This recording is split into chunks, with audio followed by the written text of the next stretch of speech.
Je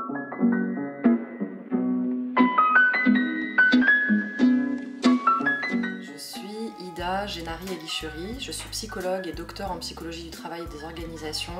Je suis coach de dirigeants et j'ai créé une école qui s'appelle l'École des femmes inspirantes.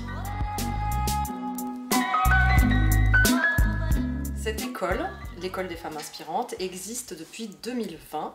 C'est un projet qui me tient particulièrement à cœur, que j'ai pensé au fil de ces dernières années, depuis 2016 pour être plus précise, et qui accompagne les femmes uniques aux multiples facettes, qui ont envie de concilier et de mener leurs différents projets de vie personnels et professionnels sans renoncer, sans culpabiliser et sans se sacrifier.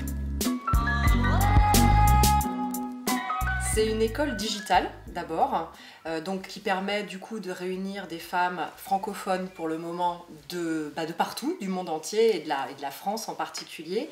Et on se réunit dans un programme d'accompagnement qui va durer 6 mois avec des ateliers, des rencontres, échanges et partages. Je fais également venir des personnes qui viennent témoigner de leur expérience professionnelle et personnelle en tant que femmes. Elles sont également accompagnées individuellement sur leurs projets spécifiques.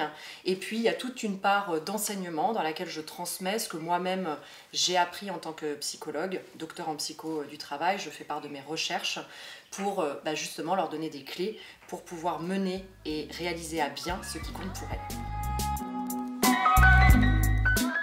C'est une école dans laquelle il y a des élèves au sens le plus noble du terme, c'est-à-dire vraiment s'élever, grandir, se développer.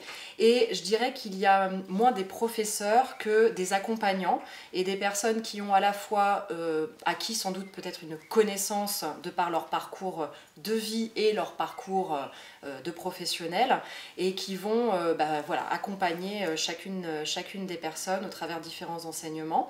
Donc je ne suis pas seule en effet, il y a plusieurs psychologues dans cette école, plusieurs coachs également.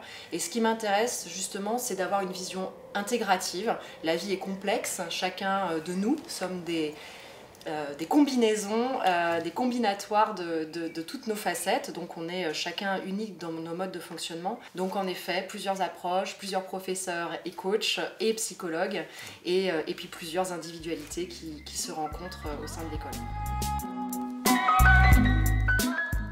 C'est un peu tout le temps, j'ai envie de dire, parce que les personnes qui rentrent dans cet accompagnement, pendant 6 mois, elles vont vivre une véritable expérience de vie. Donc il y a une communauté qui grandit là en ce moment de plus en plus, une communauté de femmes, moi que j'appelle femmes inspirantes, des femmes -S comme j'ai l'habitude de le dire. Donc c'est des femmes qui sont uniques, qui ont plein de facettes et qui s'inspirent les unes des autres. Donc on a un groupe sur les réseaux sociaux qui nous permet de communiquer en permanence, chaque jour, témoigner d'un rendez-vous professionnel qu'on vient d'avoir, d'une expérience de vie et dire ce qui s'est passé pour soi. Donc ça c'est un groupe qui est animé chaque jour. Et puis ensuite il y a des rencontres régulières. Tous les 15 jours on travaille sur du co-développement, donc on fait marcher l'intelligence collective à fond sur une problématique d'une personne, ce qui va lui permettre de mieux comprendre ce qui se passe pour elle, ce qui est en jeu, et ensuite de passer à l'action de manière différente grâce au point de vue des autres, et aux conseils parfois, et puis du coup à ses propres décisions à partir de là. On va se retrouver en atelier, donc ça c'est des ateliers plutôt d'enseignement autour de ce que les Américains anglo-saxons appellent l'empowerment, donc l'empowerment au féminin. J'aime bien le mot canadien qui dit l'empouvoirment.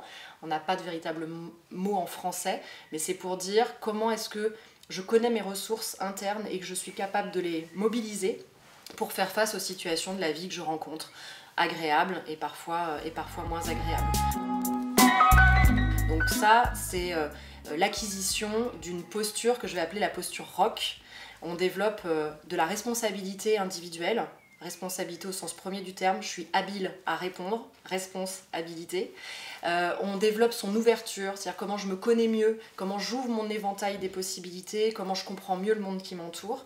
Et puis on va également apprendre à mieux coopérer les uns avec les autres, donc par différentes formes de communication et par différentes formes de cohésion en fait, et on se rend compte très vite que c'est ce dont on a besoin pour mener ces projets. On ne peut pas avancer seul. Donc comment je coopère mieux? Et donc je dis que c'est la posture rock.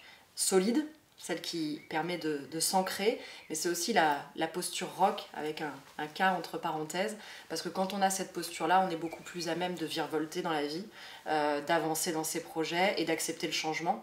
Donc ça bouge, ça bouscule parfois, parfois il y a de la colère, mais parfois il y a aussi beaucoup de joie, donc c'est aussi une posture assez rock'n'roll, je trouve. Alors les femmes qui arrivent dans l'école, quand elles ont le déclic en fait de passer à l'action et de s'engager dans ce programme, c'est qu'en général elles ont vraiment l'envie, le désir d'accélérer leur projet et que pendant un moment elles ont vu les choses stagner, que ça commence à les frustrer, à les agacer sérieusement et donc elles ont envie que ça avance. Et donc elles ont tout ça en commun, c'est qu'elles ont envie d'aller vers ce qui est important pour elles, dans le milieu professionnel et personnel, et de conjuguer les deux. Donc c'est des femmes qui ont vraiment des choses à dire, et en ça elles sont particulièrement inspirantes.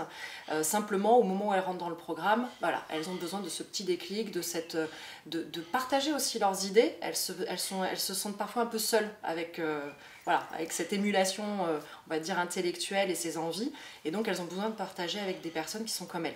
Donc ça, c'est le point de départ en général.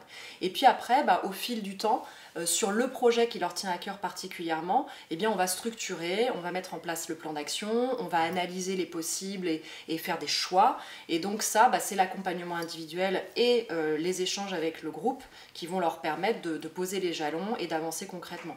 Donc j'ai en tête par exemple Lalia. Lalia, elle a un magnifique projet autour du développement d'une association pour accompagner les familles qui ont des enfants autistes. Elle a 40 et quelques années, elle a 2 filles, 2 jumelles, dont l'une est autiste Asperger.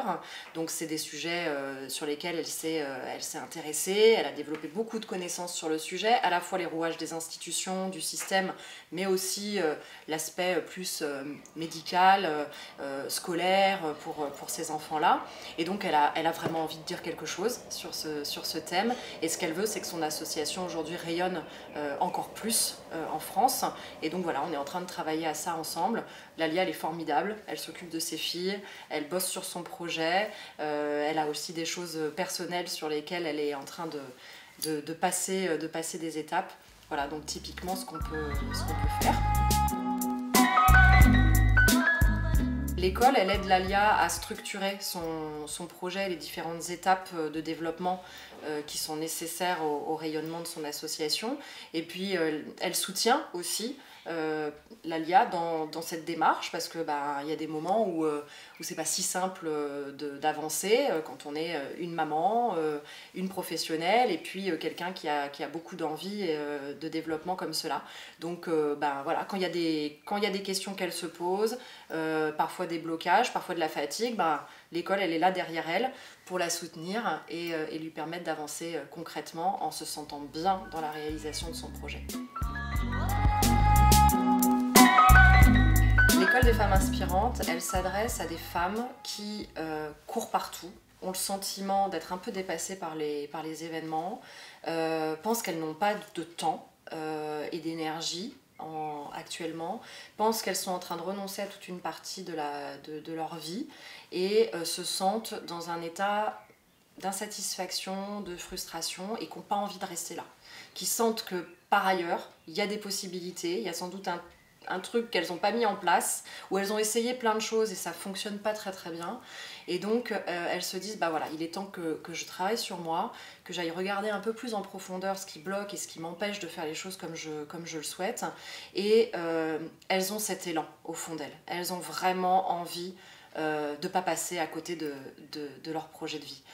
Donc en général, qu'est-ce qui se passe ? Elles voient passer peut-être des posts que je fais, parce que je communique beaucoup sur les réseaux sociaux, je fais des conférences, j'ai écrit un livre qui s'appelle Femme-S, qui est un essai. Donc voilà, elles ont eu connaissance de l'école par ce biais-là, par exemple, et elles se disent, ça y est, c'est le moment pour moi de passer à l'action. Donc en général, elles nous contactent, on prend le temps d'échanger ensemble pour voir si c'est un accompagnement qui est le mieux adapté à leur situation actuelle. Et voilà, et à partir de là, elles rentrent dans le programme et elles sont prêtes à vivre cette expérience de vie et à faire le grand saut, j'ai envie de dire. Si vous sentez que vos projets de vie vous appellent, qu'ils soient professionnels ou personnels, si vous sentez que actuellement vous avez tendance à culpabiliser, à renoncer ou à vous sacrifier et que c'est pas ok pour vous, eh bien passez-nous un coup de fil, on parlera ensemble de ce qui compte pour vous et de la manière de le mettre en action en alliant bien-être et réalisation. À très vite.